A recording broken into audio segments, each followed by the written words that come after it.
Good to know, baby.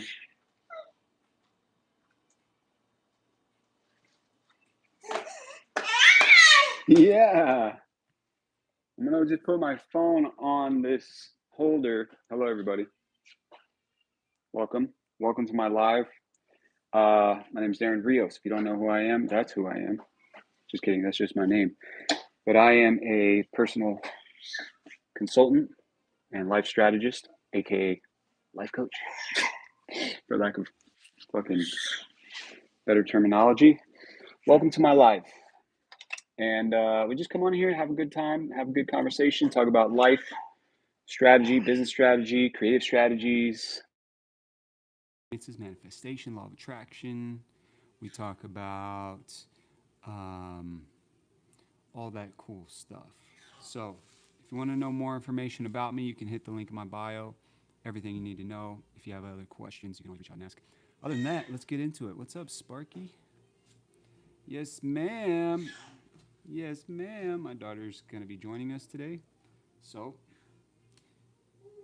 here we go. I'm getting set up on Instagram too. Irene, how you doing?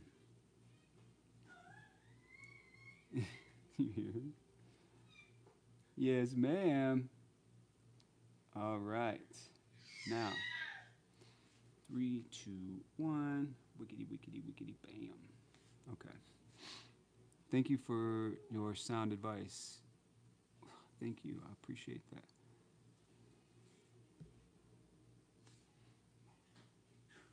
I appreciate you. I appreciate you. All right, let's get into it. Hello, everybody.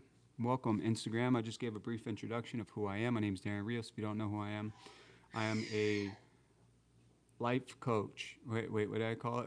Like a life strategist, creative consultant, and director. Spent many years in the entertainment industry working with celebrities and big brands. So now I do this on a personal one-to-one level. And we just go on live. We talk about that. We talk about strategies. We talk about spirituality. We talk about philosophy, relationships. And I do my very best to answer these questions. So consider my live sessions like a live group coaching session. So if you have any questions, if you need clarity or guidance or insight on anything, I'll do my very best to help you with that. Be right back. Yes, man. I'm sorry. Did I scare you, Bubba? I'm so sorry. Oh, you having a good time over here, huh? You just having a good old time. Say hi, everybody. Hi. Say hi. Hi, everyone. Yeah. Yeah. Whoop, whoop. Yes, man. Oh, there we go. Yeah. Hello, hello. All right. So, I'm going to get you a little spaceship for you over here, okay, Mama? Watch out, Whoa. Let's get this party started.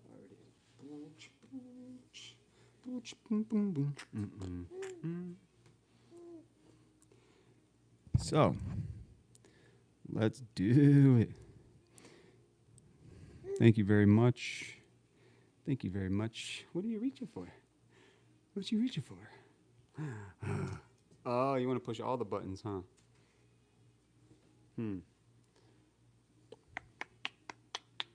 Where is my keyboard plugged into? Is it this one? There we go. Go. You can push all the keys you want. Yeah. Oh, no. All right. First baby, yes. Yeah.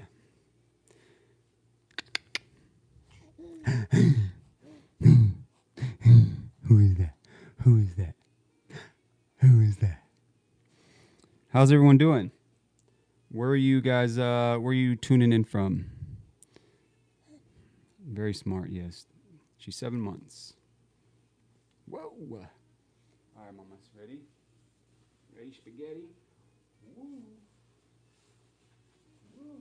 Whoa, yeah. Yeah.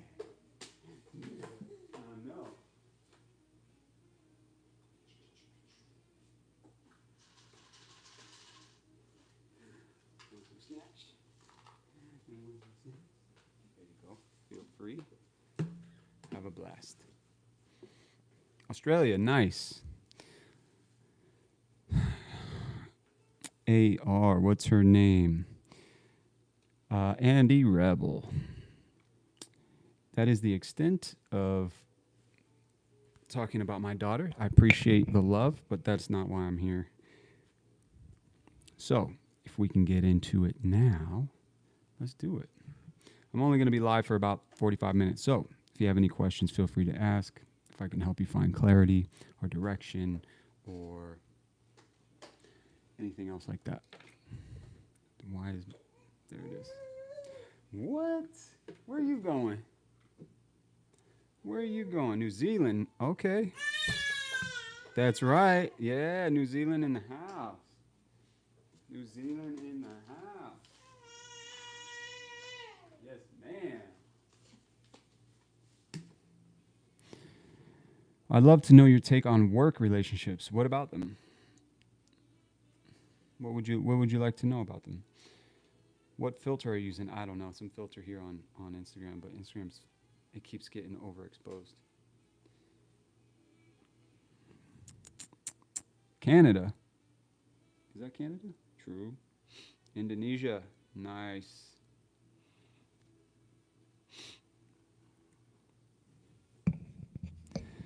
Specifically the boss, semi-boss, and me. I'd love to know. But like what, give me some specifics as to like, what would you want to know my take on? Come over here. Come on, you walk this way. Push with your feet. Come on, Bubba. Come on. Vamos. There you go. Look at you walking. Dubai. Awesome. I love Dubai.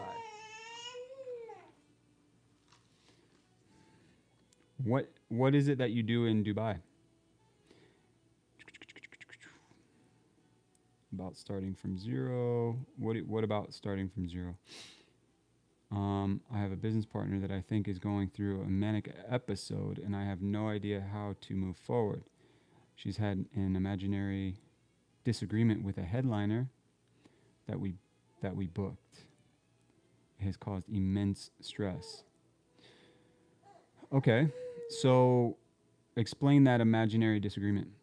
How do you know you've chosen the right partner to move forward with? You don't really know right off the bat, to be honest. You just have to trust yourself. And what I mean by that is trusting yourself and your ability to make the decisions that are necessary if it isn't the right partner, right? And so you got to know what you want in order to make these decisions, right? It's like going to the grocery store and being like, I don't know what I want to fill my pantry with. And so you just kind of like, yes, ma'am. Come this way, boogies. I'm going to have to put brakes on this thing, man. You don't know what to fill your pantry with, so you just end up getting a bunch of trash, and then you realize, oh, why does my stomach hurt all the time? And it's because, well, you're not clear on what you're trying to fill your pantry with. And the same thing in a relationship. Like if you're not clear on what you're trying to accomplish in a relationship or what you want, you're going to end up settling for a bunch of shit and then realizing that it's making your stomach hurt. And you're just going to be stuck on the toilet all day. I'm just kidding. I still haven't grown up. But you understand what I'm saying? And so you got to know yourself and say no, and know, okay, what kind of diet do I want to be on? This kind of diet, relationally. Awesome. Cool. How do I know that I'm moving towards that diet? Well, I need to buy, like, these are the requirements. I need this certain type of food. I need this type of whatever, this, and this. These are your standards. Yes, ma'am. You're eating so fast. You're eating so fast. Yeah. All right. I'm going to give you a couple more, okay? Don't feed it to Millie. And so, there you go, bye-bye. And so, with that said, it's like, cool, give it a shot. Trust yourself. Get into a relationship. See how it works. Come on, Instagram. see how it works. And then if those requirements aren't being met, then you need to trust yourself in order to make that decision and like, hey, look, like this isn't working. A lot of times people just go into a relationship thinking like, this is the one. Let me see if this is the one. And if it isn't, oh my God, I'm gonna have to break their heart. No, like you're not going in see like this is the one. No, you're testing the waters. You're seeing if it lines up, because you don't really start to see somebody for like 2 years. Come on, dude. All right, so maybe I need to wear a different shirt, different color shirt, because it keeps blowing up. You understand what I'm saying? I spoke with the headliner, and she has no clue who my business partner is. It's funny, like some people, they'll just manifest drama because it's like they're just projecting. Right? And so I don't know if you have, I don't know if you have any questions in regarding to that specifically. I can't remember. What is it? Bad imaginary discriminant book. Okay. You don't know how to move forward. It depends on the type of relationship that you guys have outside of business. I work with a bunch of mean girls, women, leave me out, etc. It's ridiculous. Advice. Punch them all in the uterus. Just kidding. Don't do that. What important question to ask? Identify the right partner. Man, these are such great questions and moving so fast. Please forgive me if I miss your questions. I'm trying to get to them as soon as possible, all the while raising a 7-month-old baby girl. Just kidding. She's just hanging out. Yummy? Is it yummy? There you go. 2 more. 2 weeks out from the event, my business partner has stopped promoting and is no longer promoting the event. Damn. You should put up a topic that we're discussing. G, work, love, friends. I probably should do that, huh? Good idea, thanks. My business partner under the impression that the headliner was doing certain things to spite her. I spoke with the headliner and she has no clue. You need to tell your business partner, look, stop making assumptions. This is too risky. I think you need to go and talk to the person that you feel like you have beef with and clarify this. Otherwise, it's all in your head and it's going to sabotage everything, and I'd hate to do that. That's right. Do you think it's fair to set a timeline for a man to get his life together and purpose? Yeah. Purpose. I feel like if I keep it open-ended, he might get into the comfort zone. Don't keep it open-ended. Don't even get into a relationship with someone who isn't pursuing some sort of purpose. Do not set timelines for anyone. They need to have their own timeline. When they get into a relationship with you, they need to say, this is where I'm going. This is what I want to do. This is my vision. And if you fuck with it, then cool. Stay around and see if they're motivated. See if they're, making these efforts towards their goals and all that kind of stuff, right? And then if they're not, then you don't need to explain anything. You just, I gotta go. This isn't for me. But you just getting in a relationship with someone and then being like, all right, well, you don't have your shit together now, so I'll wait around until you do. No, it's not going to happen. It really is not going to happen. And if you keep finding yourself attracting people like that, it's probably because you feel like you might need to save someone, and you don't need to save anybody at all. If anything, you need to save yourself. What's that? You want more? More? More? More? Yes, ma'am. Yes, ma'am. Yes, ma'am. Millie, what you looking at over there?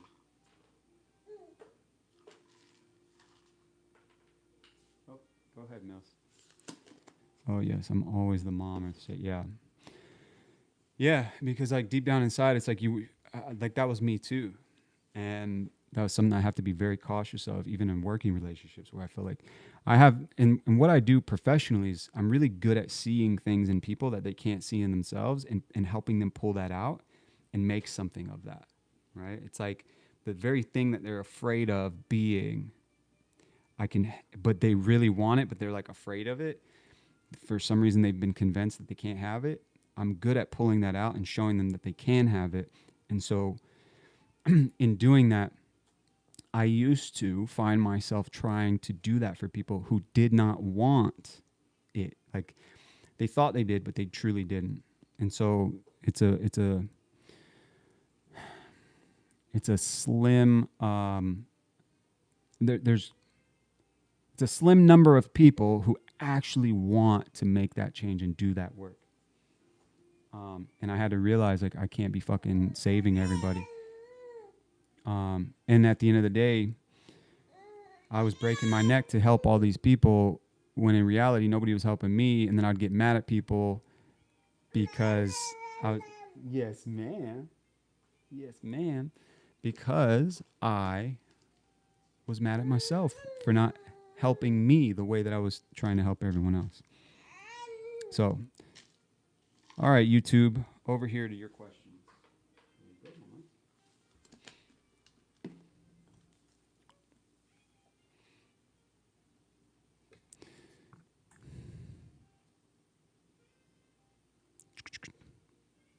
Message retracted. All right, Kevin, I don't know what you're saying that's getting your shit retracted, but let's tone it down and have a civilized conversation. It doesn't make sense. What doesn't make sense? What's the purpose of this life? To experience it. It's just that simple. In love, and that's it. Because your identity is love, and if you act anything outside of that, you're acting out of your identity, and you're not really experiencing life. You're experiencing hell.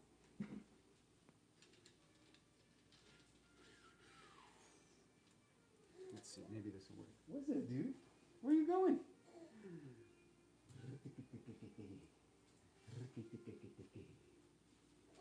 Ready? 1, 2, 3.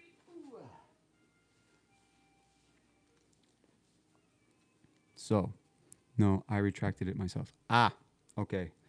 Then I retract any assumptions I was making. I mean, that's after death. It must be something there. I mean, what's after death? Eternity, man. We reconnect to our source. And then I believe a whole lot of other shit after that. But yeah. So I've never really shared this story, and take it with a grain of salt, everyone. But I had a dream when I was about 18 years old that I got shot in the chest and I died in my dream. It's fucking insane. Sorry, I'm trying to plug this thing in real quick so I can. So I had a dream that I got shot in the chest. I was like trying to tell somebody about the love of God. Right when I was 18, I became like this fanatical Christian. I've matured quite a lot since then, but anyway, I had this dream, got shot in the chest, and it was like outside my apartment in Florida.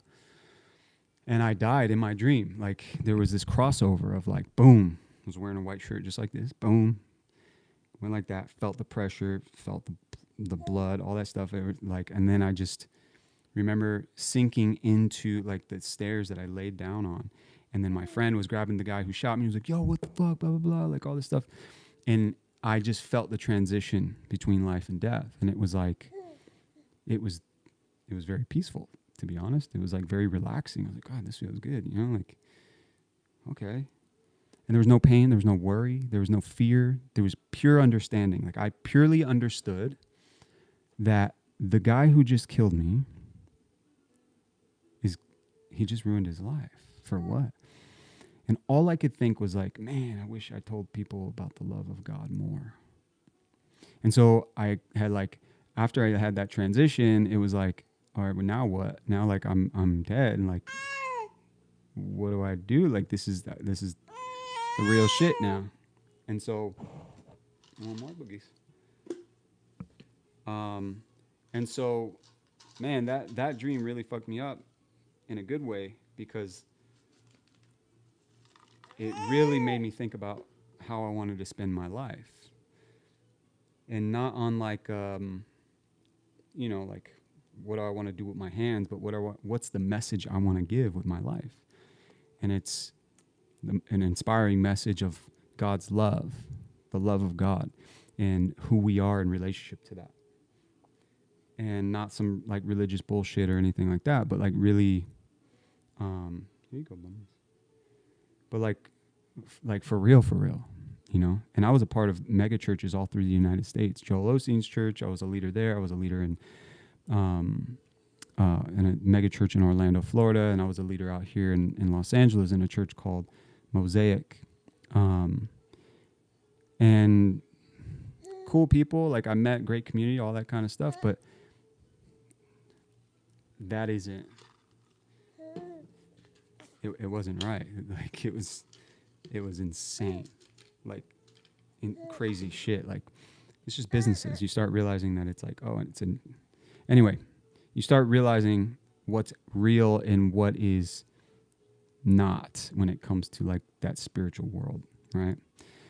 I hate saying that because everything is spiritual, but in that sense. So finding my purpose in life, I've had a lot of experiences that have kind of led me to this place of it all boils down to our identity, which is love. And so if we understood who we really were, we would behave that way. And so this is the fucking goal, right? Is like getting past, and that's why I wrote my ebook called The Inner Alchemist, about overcoming these limiting beliefs and these belief systems that we have in our mind that have told us who we were our whole lives, and that cause us to live out a false identity, and how to change that, right? Here you go, mama. Is that yummy? Those things just melt in your mouth like candy, huh? You don't want to stand up? You want to sit down? Hold on, Daddy needs to bring the desk down. All right. So, I mean, that's Carl Sagan was satisfied to be dissolved into atoms and spread across the universe. Then so am I still a part of something bigger. Yeah. Explanation of the dream is always opposite. Yeah, dude. I believe in infinity power of God, yes. And that is the sustaining force of life in which we operate this human body. About God's love and mercy, have you listened to the Quran before? I have not, but I plan on doing it. I plan on doing some research about the Quran. I'm sure there's a lot of similarities. Temporary and what's eternal? Yeah, 1,000%, dude. Those churches are not God, and many people get caught up in the organization, not the relationship with them. Yeah. Oh, dude, it's highly manipulative, and it's crazy. Like, it helped me when I was there, but very quickly I started realizing like something's off. And of course, in those big organizations, it's like when you go to a hospital, you don't question the doctor; they fucking know everything, right? It's like when I was having, when my daughter was being born and we went into the hospital, I had to like fight with nurses because they didn't know what the fuck they were doing, right? And so finally we got like the dream team delivery team, right? But before when they came in, I said, look, you better know what the fuck you're doing, because this is a sacred time, and this isn't just like some baby that's being born. This is my child. So do you know what you're doing? Because if you don't, no offense, but please leave and get somebody who does. And they assured me and whatever. And it was a fucking nightmare before them. But it's the same thing in like church and leadership. Like, you have to question your authority. Question it. Right? And if you can't, then leave, because that's bullshit. It's manipulation and it's dictatorship. ¿Qué pasa, mamá? ¿Qué pasa? ¿Qué pasa? ¿Qué pasó? ¿Qué pasó, babas? What? Yeah. Who is that? Who is that pretty girl? Who is that? Say hi. Say hola. Who is that? Who is that? Who is it? Is that you? Is that you?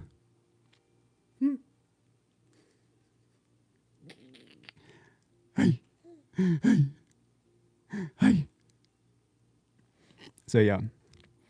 And if not, why do you disagree? Wait, sorry, I missed your question. I'm juggling here. Thank you guys for your patience. Hello from Russia. Awesome. I believe in the book, but don't get my understanding of someone above me. I went to all those, Darin. Awesome. Most of the churches in Europe allow if you let your soul listen to your ears. Yeah. You know, most of your problems will be solved if you just learn how to get alone with yourself and be alone and listen. Whoa, dude. I'll be right back. You want to go in your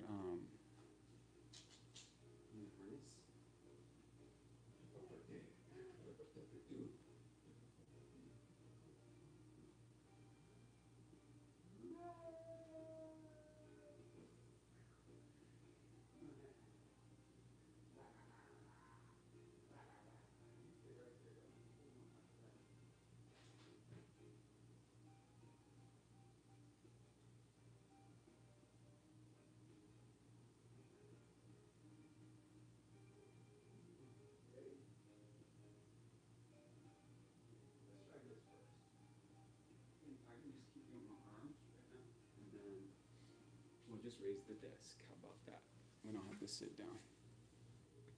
I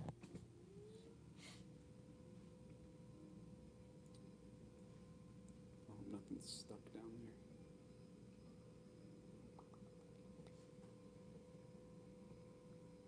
Thanks, guys, for being patient. Yeah. There's one. There's 2, 3. All right, here we go. Here we go.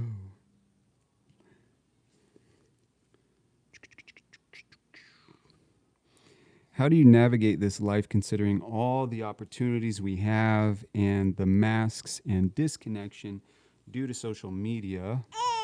Like what to do? Well, it sounds like you're getting concerned with other people's shit. Like, are you wearing a mask? And are you choosing to be disconnected? You know? It's a choice that you can make, right? And I get it. It's easy to be disconnected and wear a mask on social media. However, it doesn't have to be that way. Oh, I know it. Ready?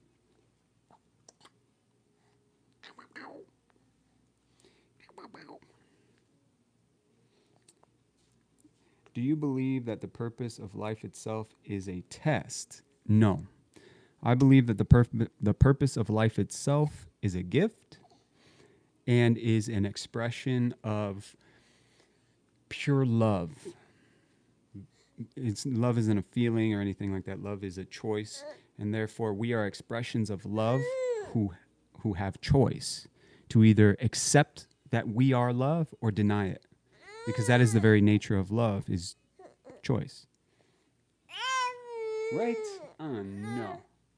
No. Go ahead, grab it. Go right there, Mama.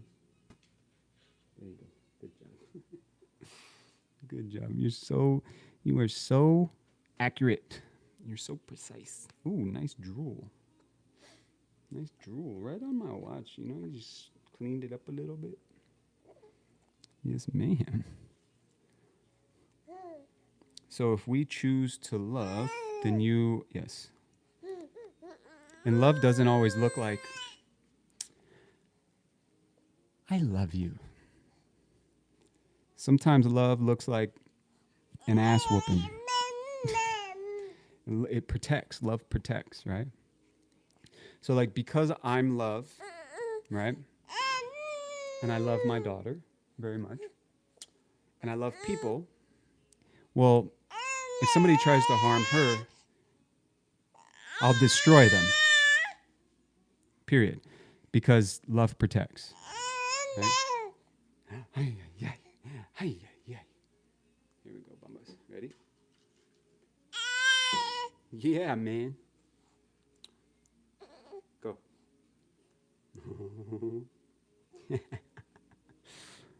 Yes, ma'am.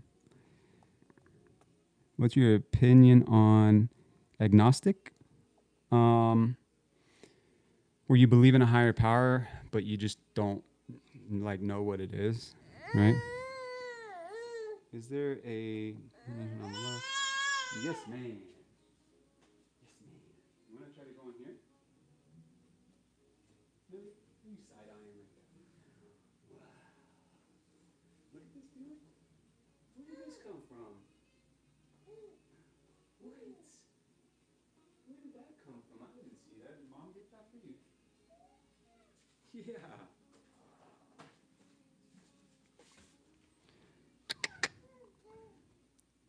Gnostic Christianity. I don't know what that is. But anyway. What's up, baby? The mother of my child is Drea Velador right there. Soon to be Drea Rios. Family of Rios is here. That's what we're doing. For those of you who don't know, over here on YouTube, I'm live on Instagram as well. So when I'm talking over here, that's why. What's your opinion? Okay. Be home in 10. Awesome. I'm sorry because it's kind of religious things, but I see that you already got a good soil for God's word. Where maybe things are connecting so clear for you and motivation talks. Yeah, for sure, man. I'd like to. People have been asking me about it. A lot of my followers are Muslim. I'm not Muslim. I am. I believe in Christ. I believe in Yeshua, the Messiah. Yes. Yes.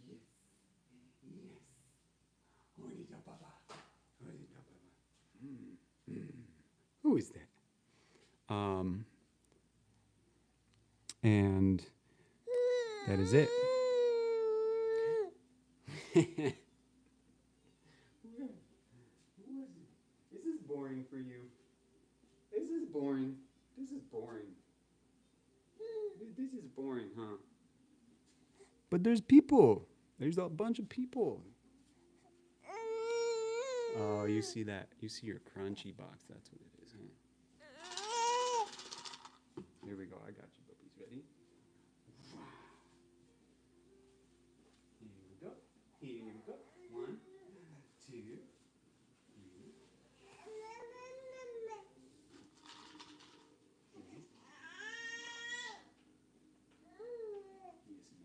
man. Since you spoke about this life being a test, they say that our soul is trapped in prison body. I don't know anything about that.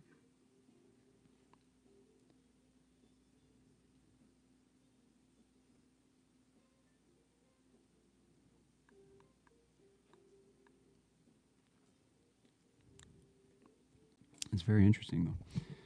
So basically, a person born 1,000 years ago is loved, is loving, and had a purpose of love. What? What can relate to everyone that is born at any time? What is your purpose? What's the purpose of love and hate?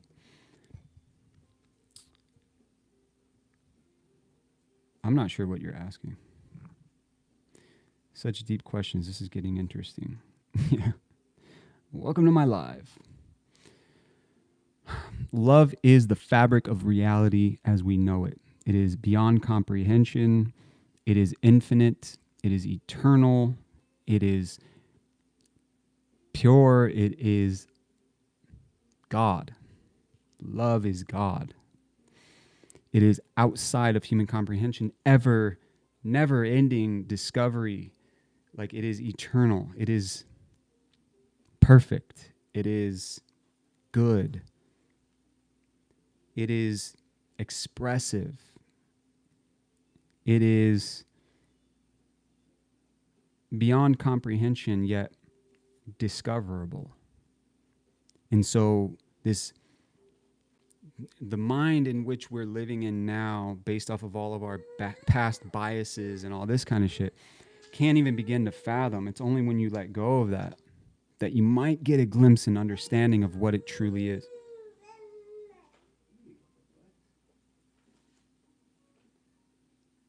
She's getting so good. Babe, I don't know if you're still on the chat, but she's one at a time, dude. You got one tooth and you acting like you got grinders in there. What makes a good and healthy relationship? Trust. Trust.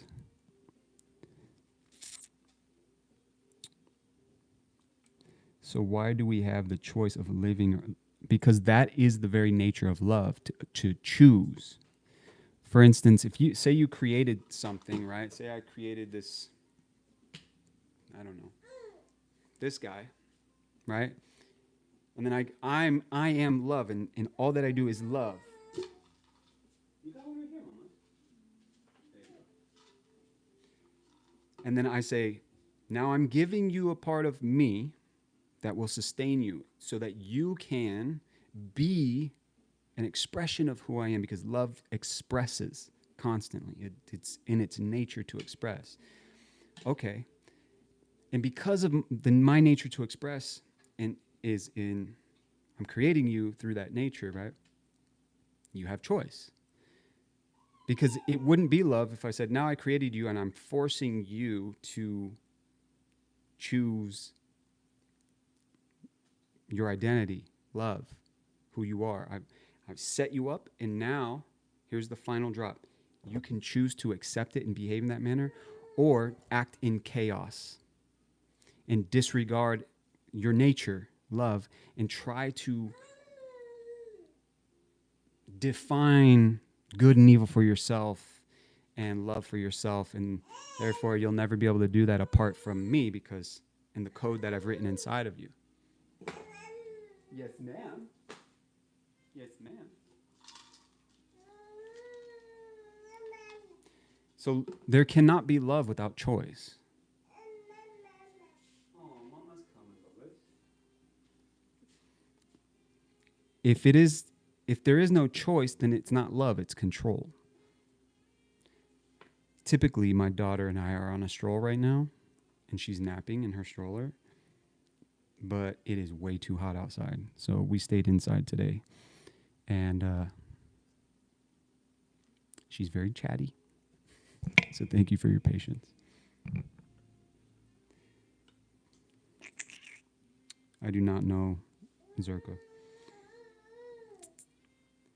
Therefore, the purpose of life is a test. No, it's not a test. It's a choice. It's not a test.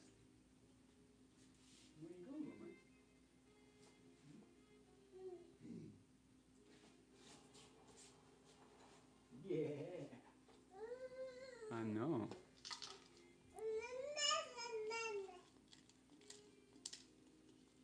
What's up, dog?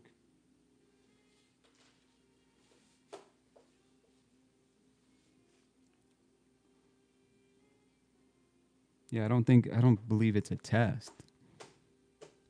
It's just a choice. It's a gift. It's like, here you go, I gave you life, and I also gave you a choice to choose life or not. It's up to you. You can either try to define truth for yourself, or you can define it for what I have shown you and have proven to you through the very life I've given you. So you can accept all the evidence right here, or you can go and deny that. It's up to you, and choose as you please. But I'm telling you, if you do that, it will only lead to death, which is complete disconnection of self and of me, your creator, right? God, not me. I'm not your creator, obviously. Hey, Google, pause. How to have the most useful time toxic. How to have the most useful time with toxic people, because if we leave them, then the depression, anxiety, and OCD kicks in. For you, depression, anxiety, and OCD? I know. I know. What's up, lady? Where did all your crunchies go? How? No, they're all mushy. Here we go. Ready? I got some for you.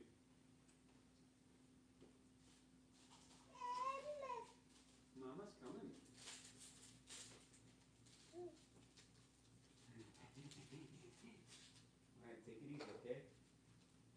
Slow and steady.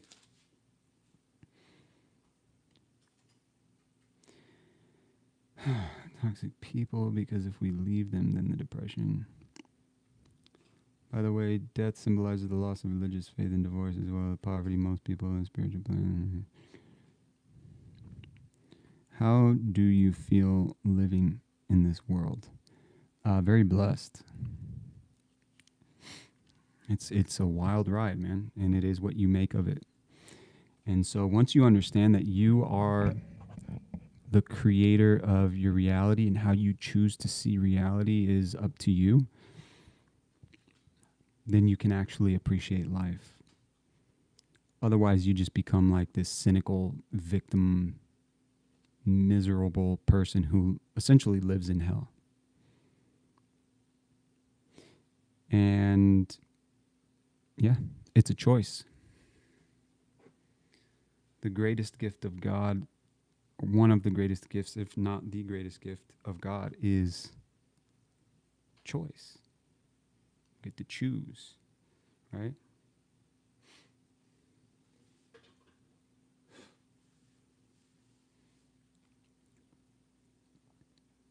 Yep.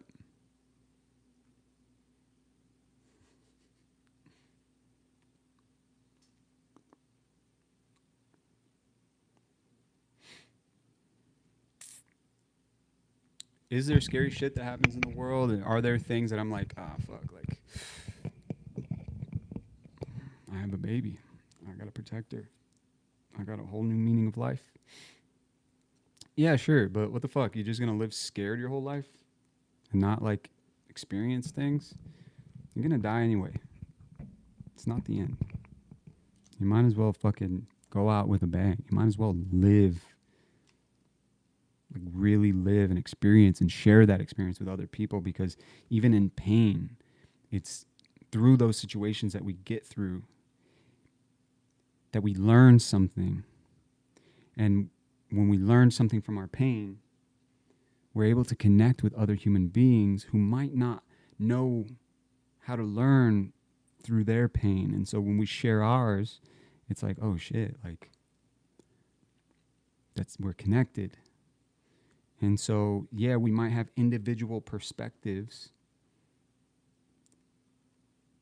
but pain and joy and happiness and all these things, they connect us. They are this inner world. And we share that with each other, and we connect, and it's just this beautiful thing. Have you always had that feeling, or did it grow within you when you met your baby? Like, did you always have fatherly instincts, or it grew with time? I think I always did. I never really had my dad growing up. And so I think I longed for that. So I kind of became that for other people. And then when I kind of realized that it was becoming toxic and it was tearing me down, I got healthy and started behaving in a more healthy way and self-respect and self-love. Mas, you finished that thing already? No, I bet you it's in your lap.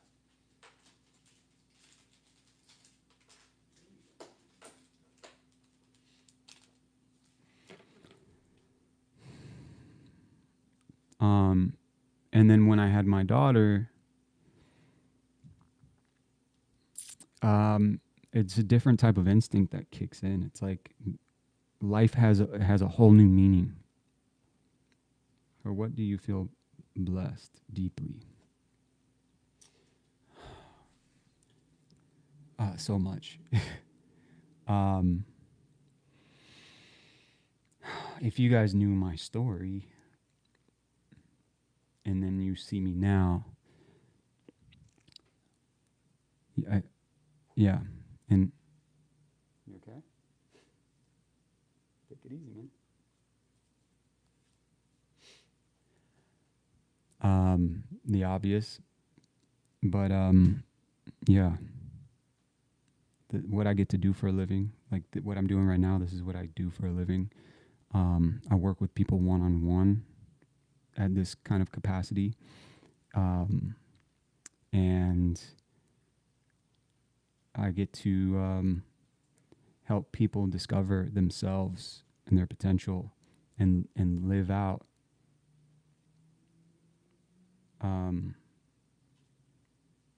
their purpose and live a fulfilled life and find clarity and power in who God has made them to be.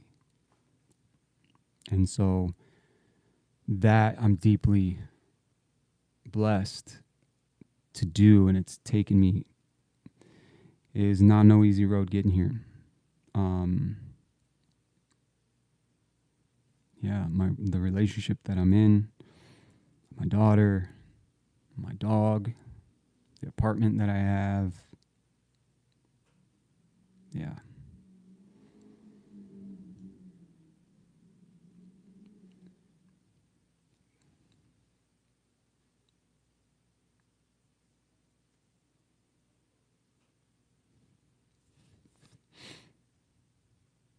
Why am I always being ignored? It's like it's my natural characteristic. Maybe you're ignoring yourself, and because you're ignoring yourself, you're so tuned to notice that in the world, that the world is showing you what you're doing to yourself that needs to change. And because it's so easy to say, why is the world doing this to me? You forget to look inside and say, where are you ignoring you? In what areas of your life are you ignoring yourself?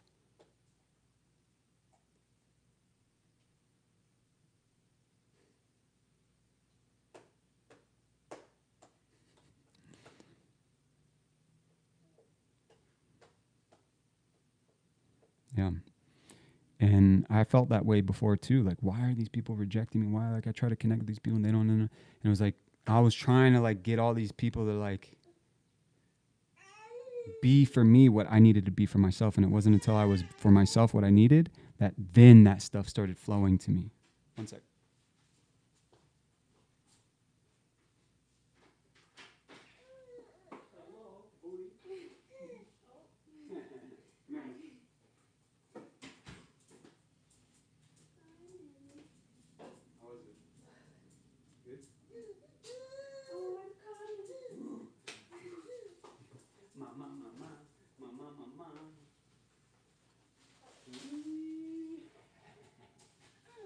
Yeah, I told you that food was on your shirt, on your lap.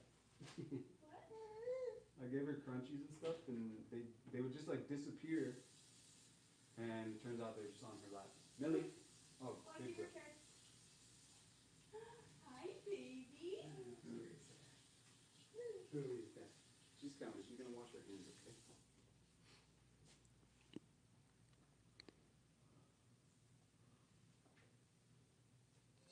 Yeah.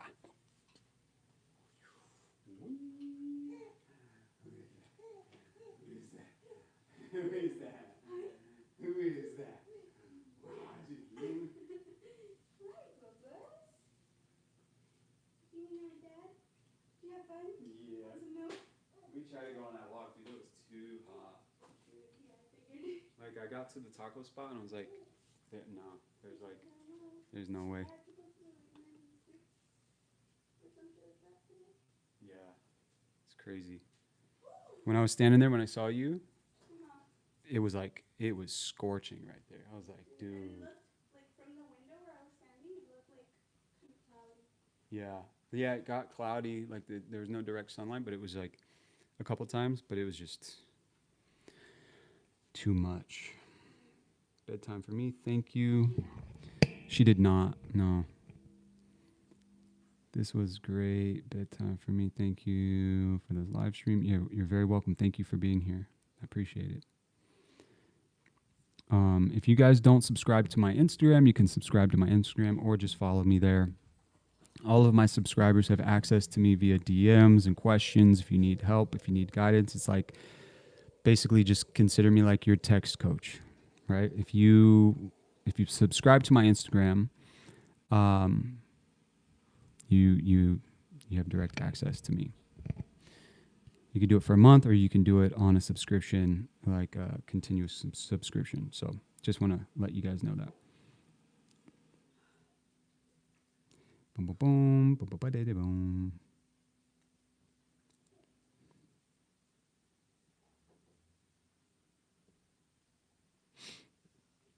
Apologies, I came in late. I really like and enjoy your live when you come on, so I don't know what the topic is.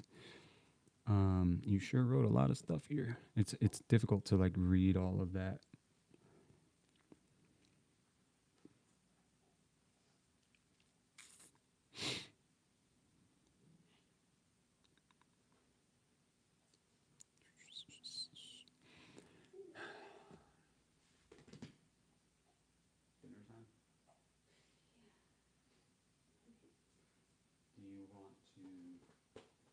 Do you want to do anything before we go?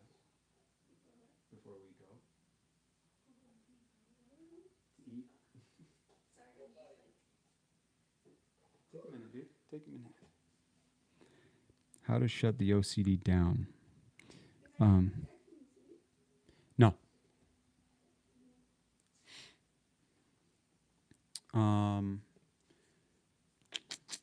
Hold on, Millie. Thank you for your time, very insightful. Yeah, thank you for being here, Zook, or whatever, however you pronounce it. Go, Alex. What's up, TT? How to shut the OCD down? So with OCD, for myself, I'm very big on like I will not be controlled by my thoughts, and so it was to the point where every time I would leave my apartment, I would have to touch the door handle like 2-3 times, or I'd have to adjust I had a little rug out there that it had to be perfectly straight and symmetrical, because if I didn't do that, I was just gonna fucking have a horrible day or something. All kinds of stuff. And it just got to a point where I was like, you know what? I threw the fucking rug away. I don't want that rug anymore. I was like, you know what? No, I'm not going to touch the door handle 3 times. I'm good. And just showing my brain that I'm safe through these like very difficult decisions, but making these conscious decisions and not being a victim of some irrational fear.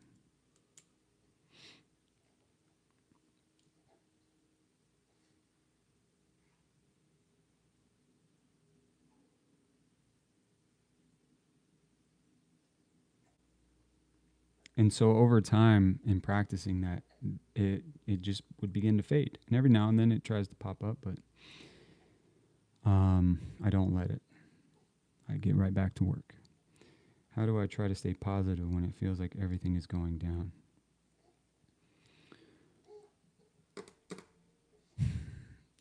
Sit down and journal and write out what the fuck you want to do with your life and focus on that and start making conscious decisions towards that. And knowing that everything that you're going through right now is only going to be used to empower you when you come out of it, because it doesn't last forever. I go live almost every day. I just saw you for the first time, and I know that you are blessed by the ability of helping people, making them understand their emotions and feelings and how to decide correctly. Yeah, man. I do my best. How do I try to stay positive when it feels like everything? How do you get over perfectionism? By one, replacing it with curiosity. And I have a podcast called Less Perfection, because I'm like, oh, I want to do a podcast, but it needs to be perfect. It needs to be like this, like that, and like that. And it's like, no, just fucking put it out there, dude. And so, like, even my paintings and stuff like that, like, I would try to like paint these things all accurate. I'm like, no, I'm gonna paint sloppy. I'm gonna see how imperfect I can be. Because what is perfection? God? Right? Are you that? No. So, and here's the thing. It's like this idea of perfection. Like, we don't even know what perfection is. Like, we can't even begin to comprehend perfection. And if we could, here's what I would say. Perfection looks sloppy. Perfection looks imperfect. But in the human mind, in the societal mind, it's like perfection is this thing that's like this, and this, and this that does not exist. And so you're saying like, oh, this needs to be perfect. Define perfect. And when you look at the things that God creates, nature, right? That has been created through the mind of God, nature. When you look at it, it doesn't look perfect, right? It's like there's no perfect lines. Everything is just kind of almost chaotic, but like perfectly chaotic. And so when you look at man and they try to create something perfect, it's these like asymmetrical lines. It's like everything is cookie cutter, like, and it's actually quite boring, to be honest. But even that, is that perfect? You know? So when people are like, I'm such a perfectionist, it's like, but do you even know what perfect is? Or are you just not making something or pursuing something or doing something because you're using this idea that you don't even know what the idea is as an excuse to not do the thing because you're actually afraid, and you're not a perfectionist. You're just afraid to be judged for not being good enough. You understand what I'm saying?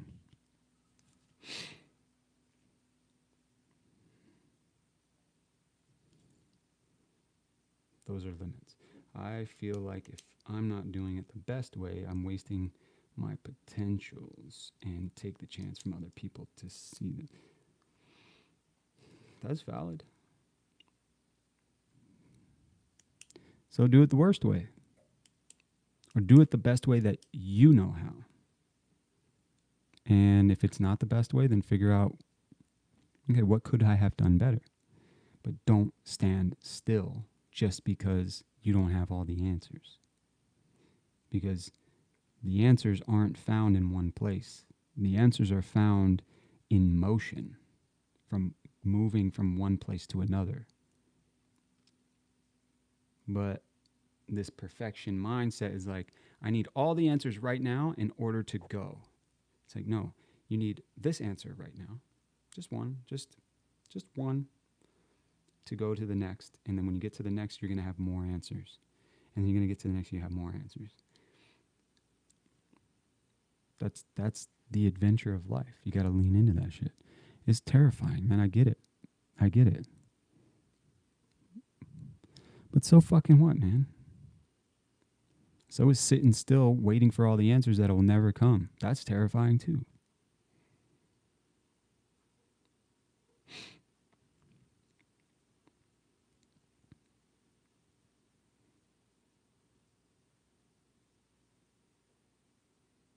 And so we use this excuse of perfectionism, this idea, this silly idea of like, I'm such a perfectionist. It's like, you're actually just afraid. You're actually just afraid. And if you can realize that, then you can move past it. You can identify what you're afraid of, you can understand it, and now you can start taking steps out of it.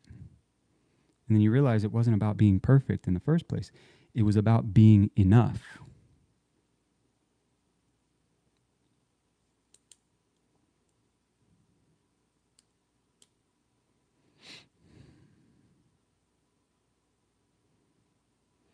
As answer for Shush. Remember that these downs are meant to happen for a reason. Either one you will know soon, or one you won't ever know. Just believe that God wrote the best for you. Yeah.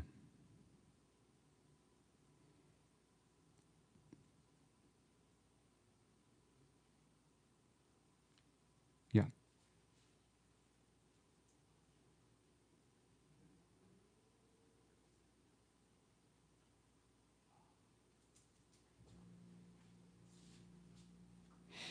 Yeah. Very well said, Abdullah.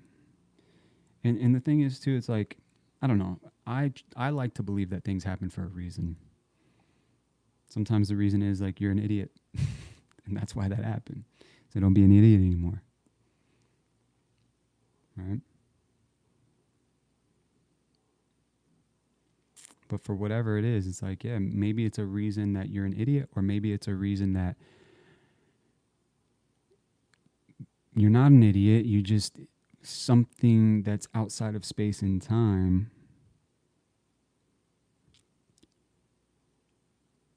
that you are connected with is orchestrating something in your favor because it's in alignment with your heart and its.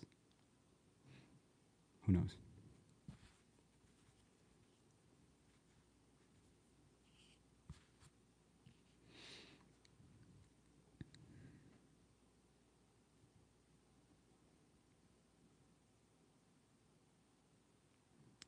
Hello, Ari. What's up?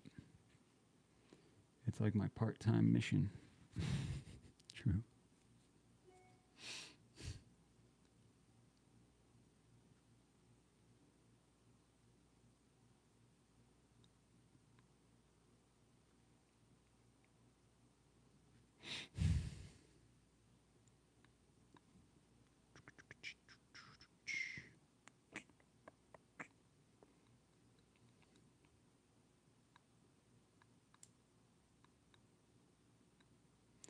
Judged by relatives since I was able to comprehend the world around me because of their toxic thoughts, and now I have to fix the problems they made.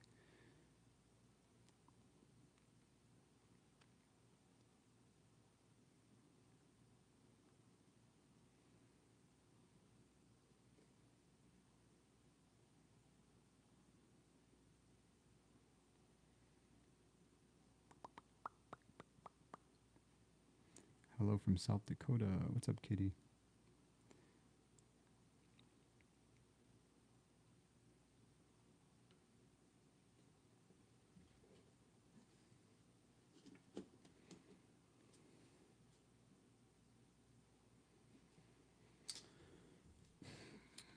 All the obstacles I've come around have made me stronger. If you don't try, you won't see your potential, I guess. Yeah, that's true.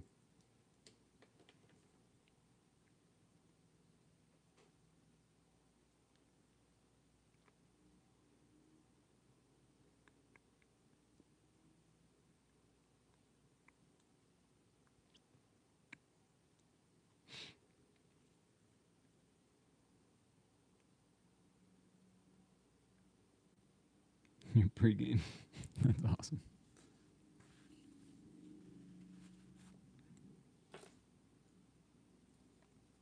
Chile.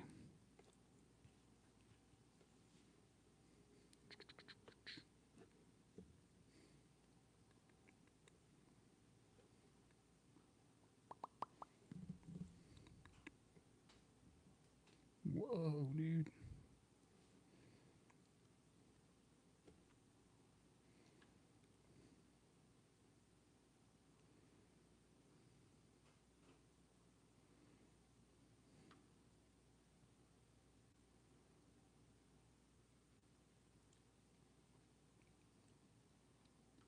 Yeah. Yeah, I think having family, like when you start waking up to your shit and the shit around you, like you start waking up to your own shit, then you start seeing the shit around you. And then you start seeing the shit that's like within your family. It's tough because it's like, you know, who do you love more than your family, right? For most people. And it's that's the hardest thing. It hurts for sure. But even more reason to be the best you that you can possibly be, despite how they feel about it, whatever. Because in the end, if you become healthy and strong and whole, you become a light. And when you become a light, you become a beacon for those that are in darkness. But if you continually dim your light because it threatens or offends those that are in darkness. You'll never become a beacon, and you'll never be of value to your family or to the rest of the world. You will constantly be, you'll be fucking miserable, to be honest, for lack of better words. And you'll hate yourself for it because, and then you'll resent them, you'll resent yourself. It's just like, it's not a good place to be. And so both paths are very hard to choose. However, one has more benefit than the other.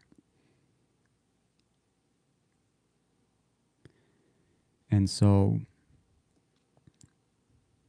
it's not your job to save anybody. It's only your responsibility to shine as bright as you possibly can so that others can save themselves.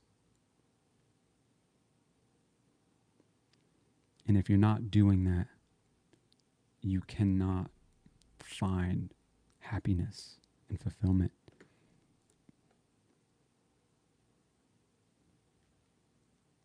And what most people do is like they try to help people save themselves by dimming their light, going into the darkness and helping these people like figure their shit out. And then they get sucked back into it, and then they're fucking drained. Then they try to come back to the light, and then they can't figure out like what the fuck is going on because they're doing this back and forth thing, and they have no boundaries and they have no understanding, and they're just they're riddled with guilt for being good, for shining bright. When if they could just see that the more they shine their light, the brighter the rooms they step in become.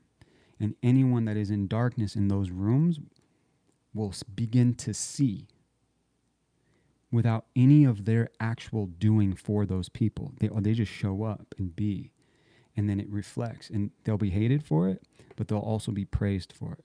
And this is, and loved for it. And this is kind of like the two sides of the coin, right?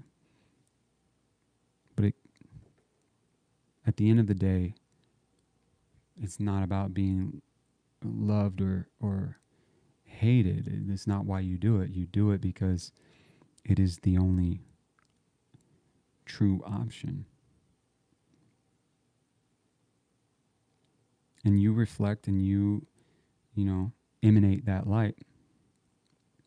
And people can make a choice for themselves. They can close their eyes and run from it, or they can close their eyes and adjust to it and say, oh shit, like. And for those people, it's worth it. You don't want to dim your light just because some people love their own darkness. No.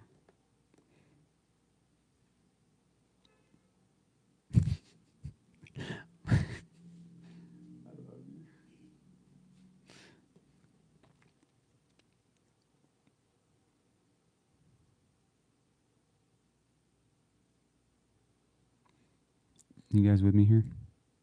Can I get an amen? Hallelujah. She ate all her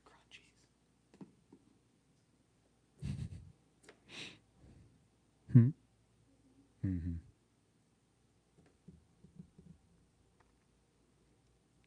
And it's difficult, man. It's difficult to.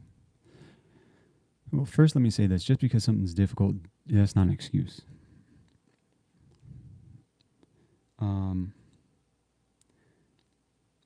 What if I can't be bright or strong enough?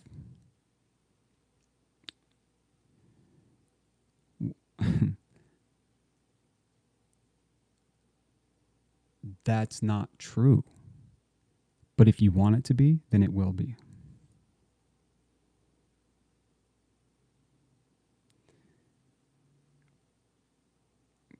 The 4 agreements and putting them into practice as per your advice. My life is changing right in front of my eyes. Thank you so much. Fuck yeah, dude.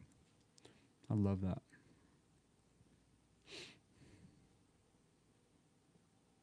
That's awesome.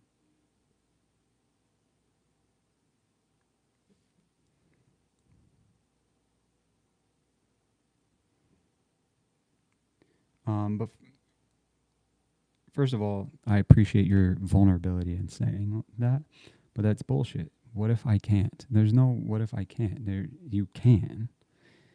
It's whether you want to or not. And if you if you can't wrap your head around that, then you will always fall back into the what ifs and maybes and I guess I'll tries and stuff like that. And it's like, yeah, try, but try to to do, not try to see if you can do or not. You understand what I'm saying?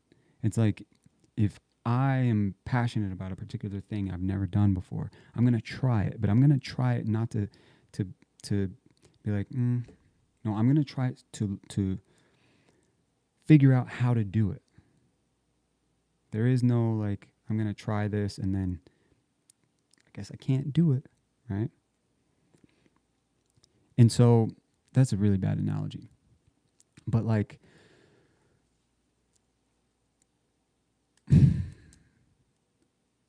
it's just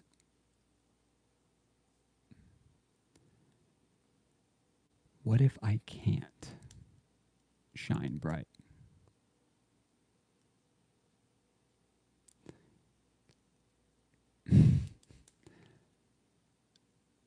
It's such a profound lie. I'm having a hard time like wrapping my head around that thought.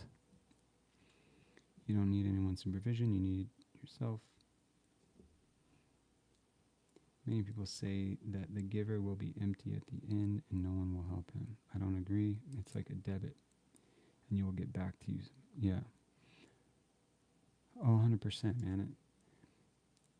I believe the giver shouldn't give because of the person receiving.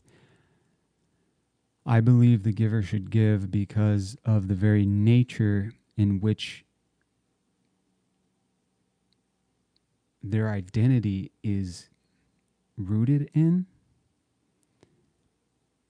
It's like I don't give necessarily just because it's going to help somebody. I give because I understand, yes, it's going to help somebody. However, because I have been given to, and because I understand where the source of all that I have and all that I am comes from, and that it isn't of my necessary doing, and that everything that I have to give is a gift to me,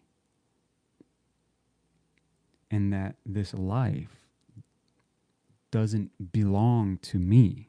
It is for me to live out to the best of my ability for the rest of humanity as well, and enjoy it along the way. What do you mean? What if I don't? What if I don't by shine? But you do the right thing, you start shining.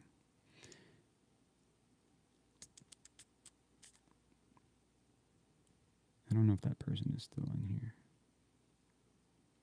Is that you, Lily?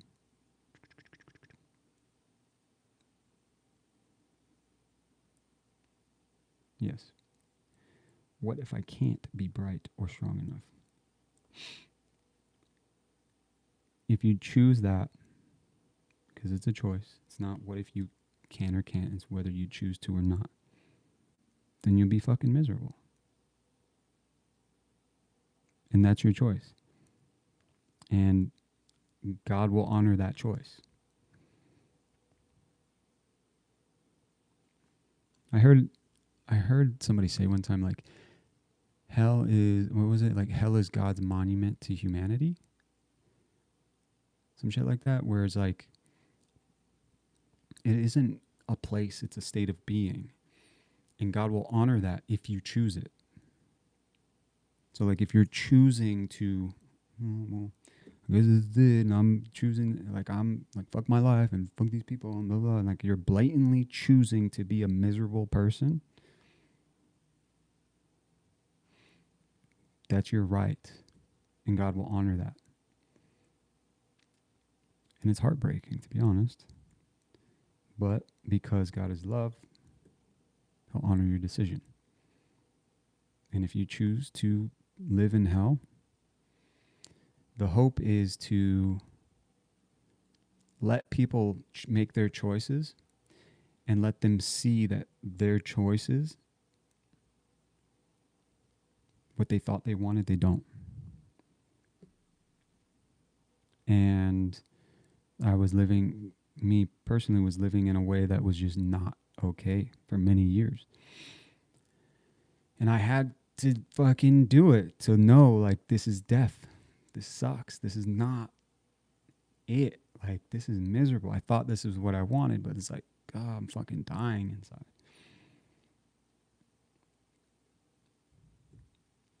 And it took me living in hell to realize that it wasn't what I wanted anymore.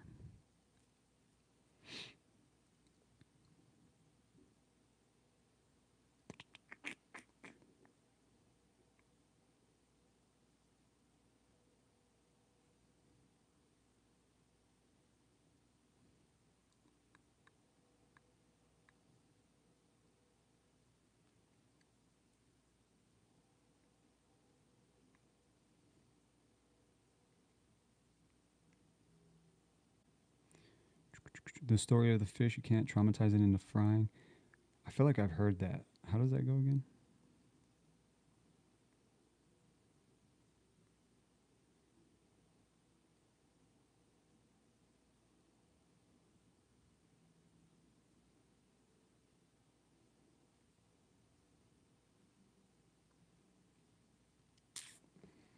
So anyway, in a nutshell, Lily, what I would say to your question, what if I can't? I would ask you, what makes you think that that's true?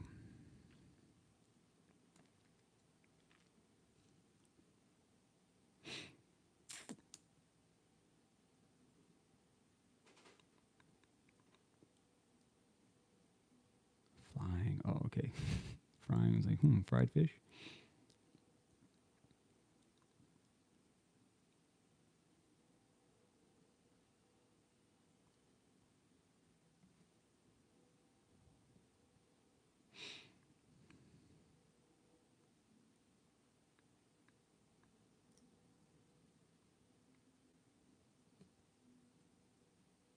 Some people are better at different stuff. Yeah, absolutely.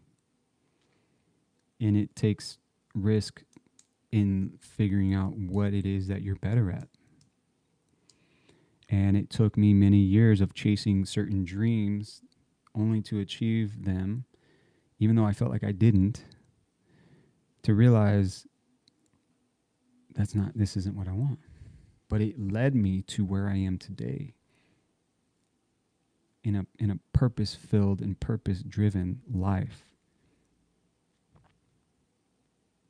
But it took me many years of like being a fashion designer, being a commercial photographer, being a painter, being a graphic designer, being a music producer, a music artist, like all of these things. And these are all things that I genuinely love doing. But like pursuing them on a professional level to realize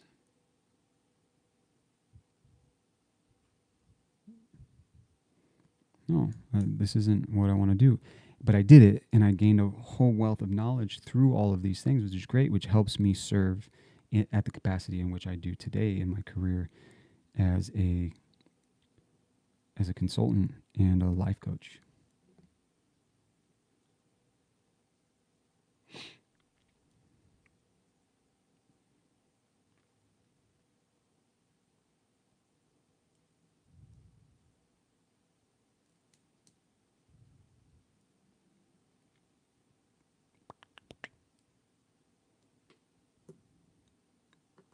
Dang it, I should have got some kombucha.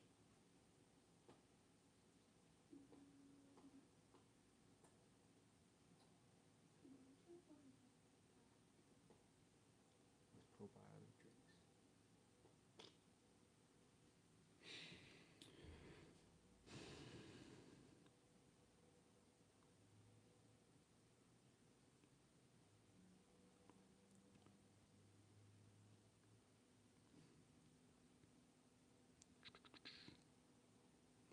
Do you think that the Bible is a psychological drama showing us different embodiments of our consciousness?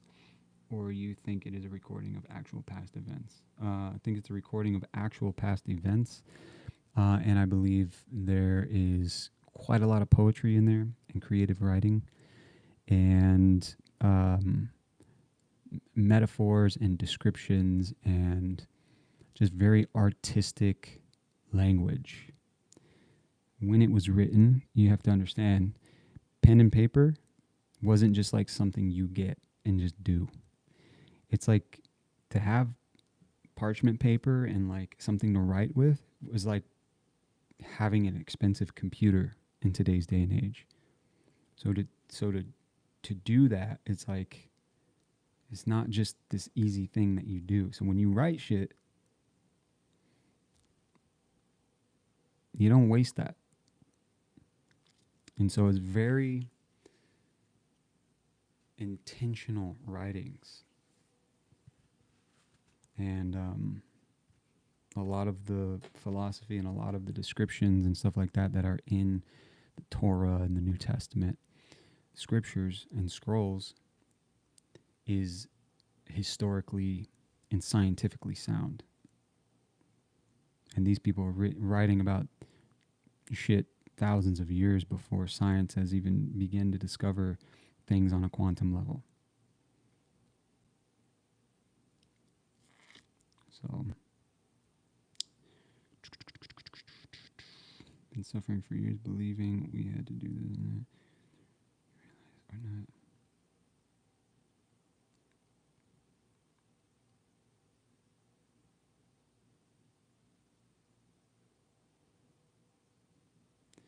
When you are having a lot of stuff to do and you've planned to do them so many times that you're exhausted even thinking about planning, what do you do? Little by little. Stop trying to eat the elephant whole. You can't do that. Just start with the smallest thing that you can do on that list and do it. Small bites. What is your opinion on theta waves in healing music? I think it's very powerful.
How do you approach visualization?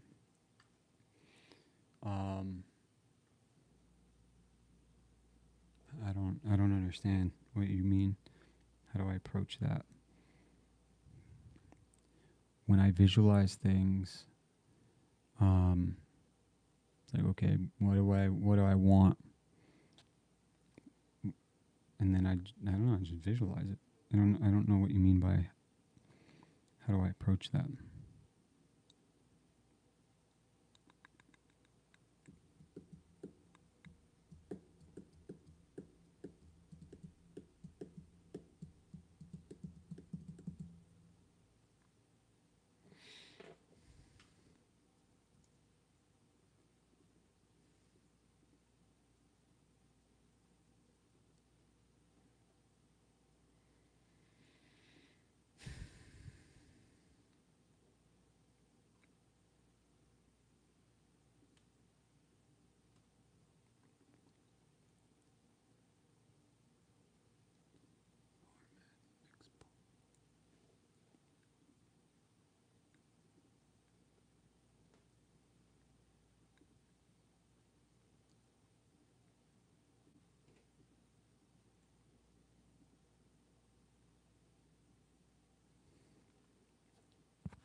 How can I help others in building their self-confidence, self-worth, etc.? Any advice? Because some people are stubborn.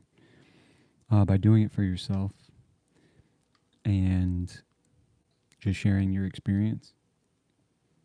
And those people who aren't stubborn, that are actually serious, will reach out to you and ask you questions. Stop trying to lead horses to water and make them drink. Just show them what it's like to have quenched thirst. That's all you can do. Quench your own thirst. And people who are thirsty, truly thirsty, will see, oh shit, I need to do what they did. But if they ain't thirsty, they ain't going to drink.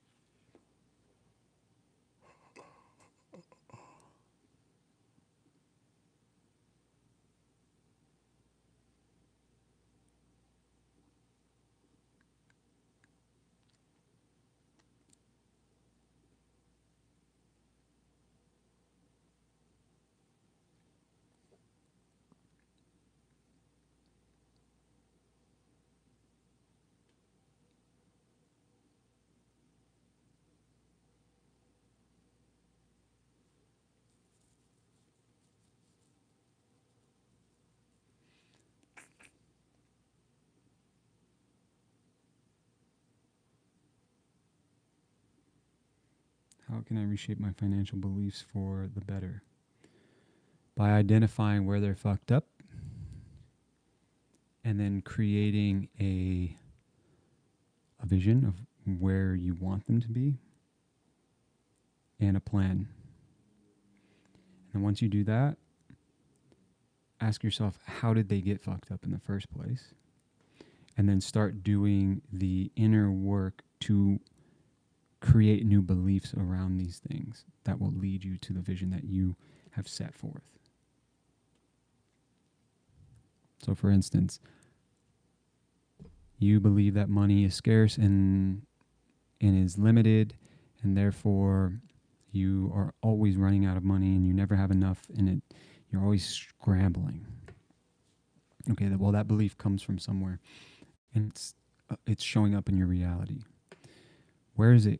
You've identified it. Okay, I'm always scrambling. This is the issue here. Where does it come from? Well, my childhood, right? Like what happened with my parents or whatever. And if you guys, for those of you who've got my ebook in the link in my bio, it's called The Inner Alchemist. It talks about this stuff. Identifying these beliefs that hold us back and reshaping them for beliefs that propel us forward. And so you dig deep. Okay, cool. Like my parents, like when I was a kid, like they were always paycheck to paycheck, whatever it was, their beliefs around money, like, no, we can't have that. We can't afford that, and blah, blah. So as a kid, you believe like, oh, I can't afford these things. I don't deserve these things. And therefore it's manifesting in your adult life. So now you're like, okay, what is true? What do I want to be true? And you start creating new beliefs in your mind of money is not scarce. Money is just energy. Money needs me, and money comes to me, right? And you start reshaping those beliefs through affirming yourself. You can even do hypnosis practices, whatever it is. And every time those old beliefs try to pop up, you have to remind yourself. Your subconscious takes everything you say literally. And so when you make this a practice, you start to see the manifestation of it. And especially when you have created a vision of where you want this practice to lead you.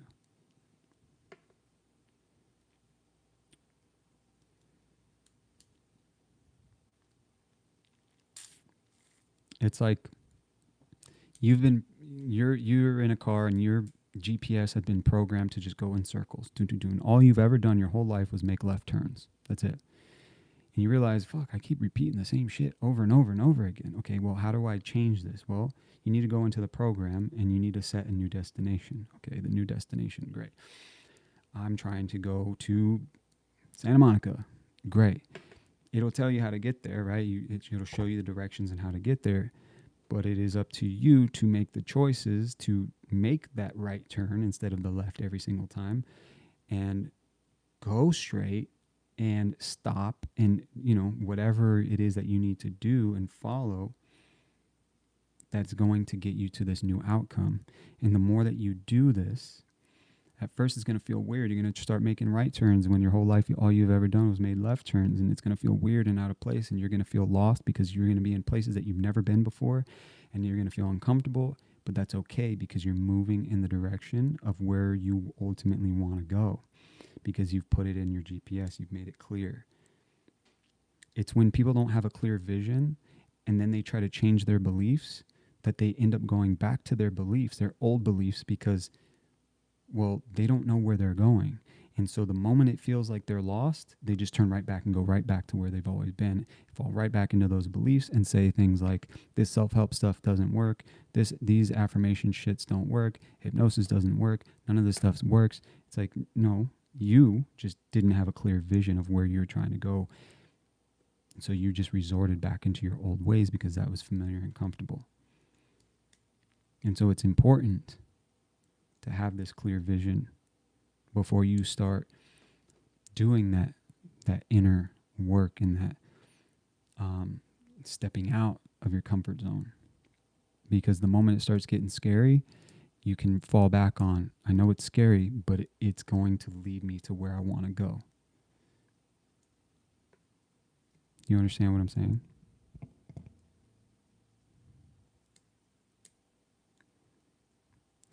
Have you intentionally created your life, or did it come naturally to you? No, I intentionally did. The first 33 years of my life were somewhat intentional. It was just kind of like a shot in the dark. Like I had visions and I had dreams and things that I wanted to do, and I wanted to move to Hollywood and work in entertainment and do all this stuff. And like, I got to do it. I got to do all that. However, it was kind of vague. And so in doing that, I realized I need to sharpen my vision. Now that I see that I actually have the power to create my reality to some degree, very large degree, I need to be more specific here. And so it's almost like saying to God, like, or however this shit works. I don't know. I speak to God, right? In this intelligence that's higher than I am. And I say, it's like saying, can you, or your partner, whatever, can you go to the store and grab me some meat? I feel like eating meat today, right? I say, sure. They just go and they grab, there's like, what kind of meat do you want? Like, right? And they come back with salami. And you're like, okay, cool. Like, yeah, I guess I can eat salami. It wasn't really what I wanted. It's like, well, you just said meat, so here you go. Right? But when you're like, can you go to the store and grab me like pork chops, chicken thighs, whatever, specifics, you get what you asked for.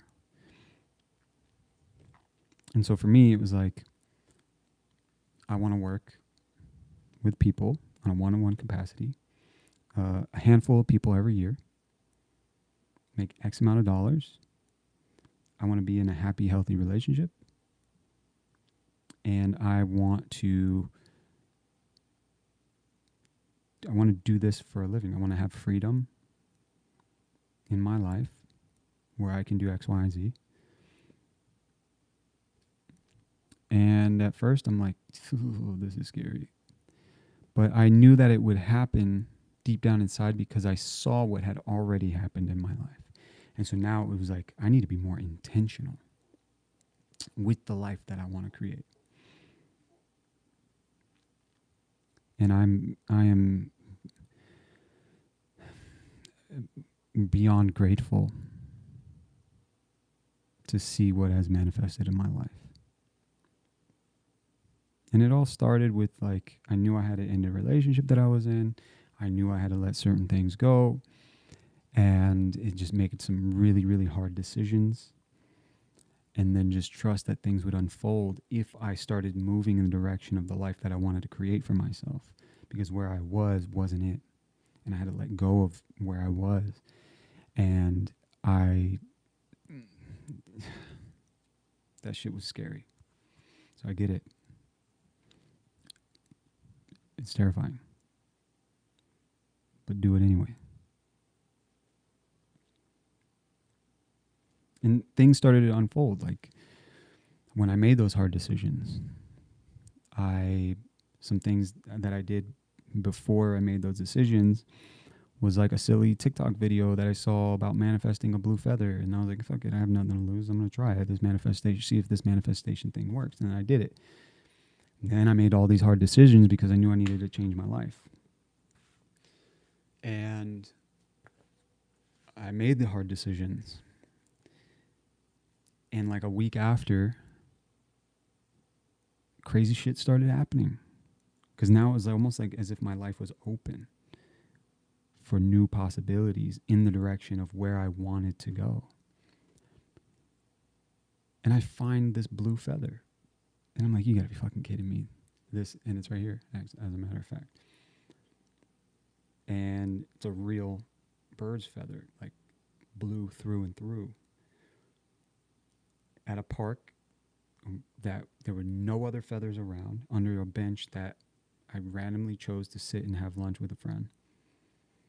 And I was like, oh, this is too crazy. And then I came home and I forgot about it. And then I was like, oh shit, I need to go get that and share that story on TikTok, because I was just starting to share videos on TikTok and I had like 180 followers. And I was just like, if I can get 1,000 followers on TikTok, then I can go live and I can, build my brand, right? And my social presence, and start moving in the direction of what I want to do with my life, is speak and help people. So anyway, I go back and I was like, this is a cool story. I'm going to share it. So I go back, grab the feather, came home, shared it, and that video went viral. And I did another video after that. It started going viral, and then so on and so forth. It was just perfect timing.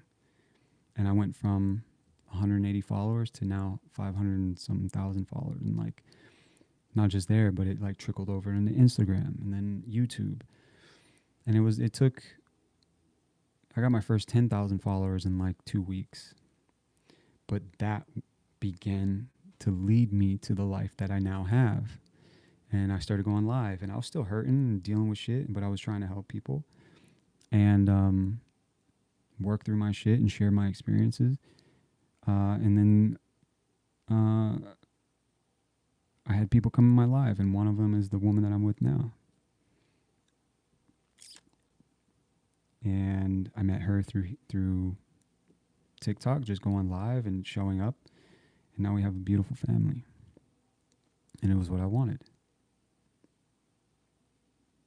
And a strong, healthy relationship. And so it was just like, had I not let go of my past, I could have never received my future. What does it mean when your partner says that I don't like getting flower buckets for you because it's a waste? It means that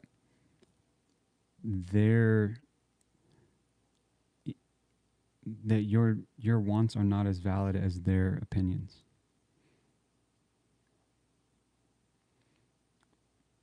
I think you're going to miss this kind of lives. What do you mean, these kind of lives?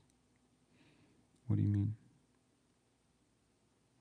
The old saying always makes sense. Darin, do you fear death, and why?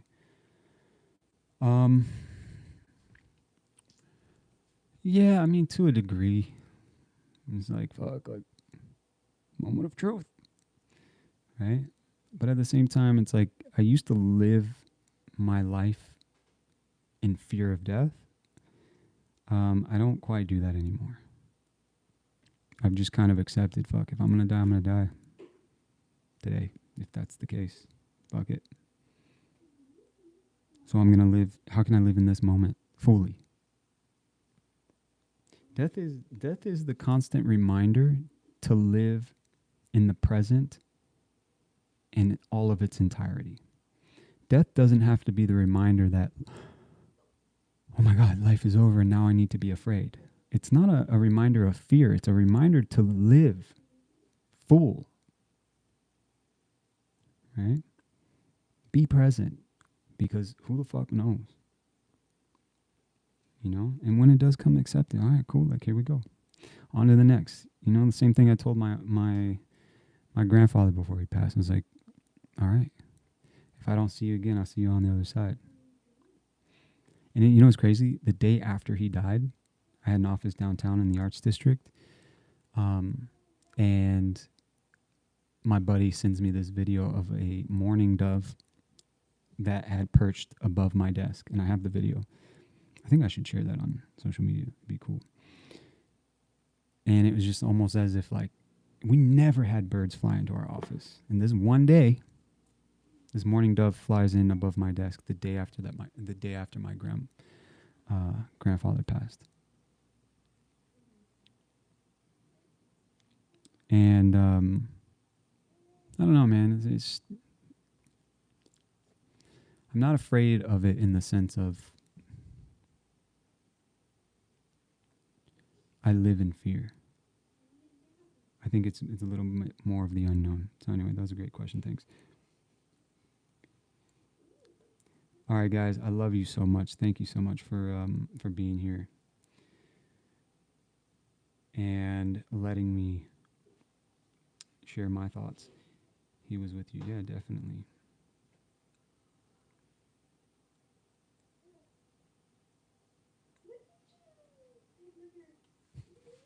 What's up, Mama? What you doing, Boogie? What you doing? You guys see my daughter? What you doing, Mama? What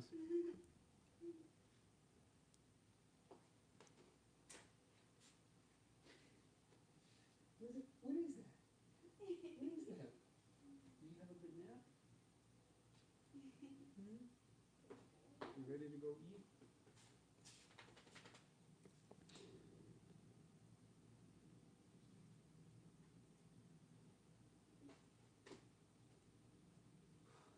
All right, guys.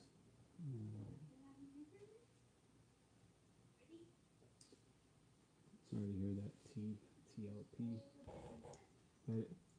That is your choice, but I highly recommend not doing that.